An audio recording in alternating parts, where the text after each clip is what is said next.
Yuvavahini registered Kankanadi ಘಟಕಕ್ಕೆ ಅನುಗ್ರಹ ಪತ್ರ ನೀಡಿ ಗೌರವ. ದಸರಾ ಮಹೋತ್ಸವದ ಸಂದರ್ಭದಲ್ಲಿ ಕುದ್ರೋಳಿ ಶ್ರೀ ಗೋಕರ್ಣನಾಥ ಕ್ಷೇತ್ರದಲ್ಲಿ ಒಂದು ದಿನದ ಸೇವೆ ಮತ್ತು ಅನ್ನದಾನಕ್ಕೆ ನಿರಂತರವಾಗಿ ಸಹಕರಿಸಿದ ಯುವವಾಹಿನಿ ರಿಜಿಸ್ಟರ್ಡ್ ಕಂಕನಾಡಿ ಘಟಕಕ್ಕೆ ಅನುಗ್ರಹ ಪತ್ರ ನೀಡಿ ಗೌರವಿಸಲಾಯಿತು. ದಸರಾ ಪ್ರಯುಕ್ತ ಕುದ್ರೋಳಿ ಶ್ರೀ ಗೋಕರ್ಣನಾಥ ಕ್ಷೇತ್ರದ ವತಿಯಿಂದ ಯುವವಾಹಿನಿ ಕೇಂದ್ರ ಸಮಿತಿಯ ಅಧ್ಯಕ್ಷರಿಗೆ ಅನ್ನದಾನಕ್ಕಾಗಿ ಚೆಕ್ ಹಸ್ತಾಂತರಿಸಲಾಯಿತು.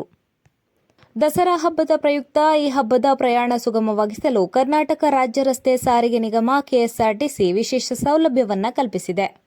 ಪ್ರಯಾಣಿಕರ ಅನುಕೂಲಕ್ಕಾಗಿ ಕೆಎಸ್ಆರ್ಟಿಸಿ 2300ಕ್ಕೂ ಹೆಚ್ಚು ವಿಶೇಷ ಬಸ್ಗಳನ್ನು ರಸ್ತೆಗಿಳಿಸಲು ನಿರ್ಧರಿಸಿದೆ. ಈ ಬಸ್ಗಳು ಸೆಪ್ಟೆಂಬರ್ 26, 27 ಮತ್ತು 30ರಂದು ಬೆಂಗಳೂರಿನಿಂದ ರಾಜ್ಯದ ವಿವಿಧ ಜಿಲ್ಲೆಗಳಿಗೆ ಸಂಚರಿಸಲಿದೆ. ಇಷ್ಟೇ ಅಲ್ಲ, ಮರಳಿ ಬೆಂಗಳೂರಿಗೆ ಬರುವ ಪ್ರಯಾಣಿಕರ ಅನುಕೂಲಕ್ಕೂ ಕೆಎಸ್ಆರ್ಟಿಸಿ ಸೌಲಭ್ಯ ಕಲ್ಪಿಸಿದೆ. ಅಕ್ಟೋಬರ್ 2 ಮತ್ತು 5ರಂದು ರಾಜ್ಯದ ವಿವಿಧ ಭಾಗಗಳಿಂದ ಬೆಂಗಳೂರಿಗೆ ವಿಶೇಷ ಬಸ್ಗಳ ವ್ಯವಸ್ಥೆಯನ್ನು ಮಾಡಲಾಗಿದೆ.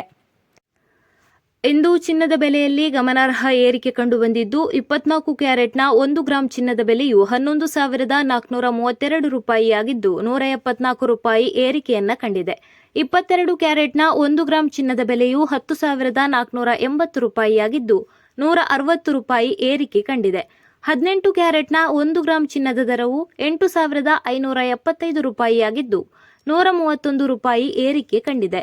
ಬೆಳ್ಳಿಯ ದರ ಪ್ರತಿ ಗ್ರಾಂಗೆ 137.40 ರೂಪಾಯಿಯಾಗಿದ್ದು, 1.8 ರೂಪಾಯಿ ಏರಿಕೆಯಾಗಿದೆ. ಪ್ಲಾಟಿನಂ ಮಾತ್ರ ಯಾವುದೇ ಬದಲಾವಣೆ ಇಲ್ಲದೆ ರೂಪಾಯಿ 5,025ಕ್ಕೆ ಲಭ್ಯವಿದೆ. ತಜ್ಞರ ಅಭಿಪ್ರಾಯದ ಪ್ರಕಾರ ಮದುವೆ ಹಾಗೂ ಹಬ್ಬದ ಸಮಯದಲ್ಲಿ ಚಿನ್ನದ ಬೇಡಿಕೆ ಇನ್ನಷ್ಟು ಹೆಚ್ಚುವ ನಿರೀಕ್ಷೆ ಇದೆ. ಅದರ ಪರಿಣಾಮವಾಗಿ ಮುಂದಿನ ದಿನಗಳಲ್ಲಿ ಬೆಲೆಗಳು ಮತ್ತಷ್ಟು ಏರಿಕೆಯಾಗುವ ಸಾಧ್ಯತೆ ಇದೆ.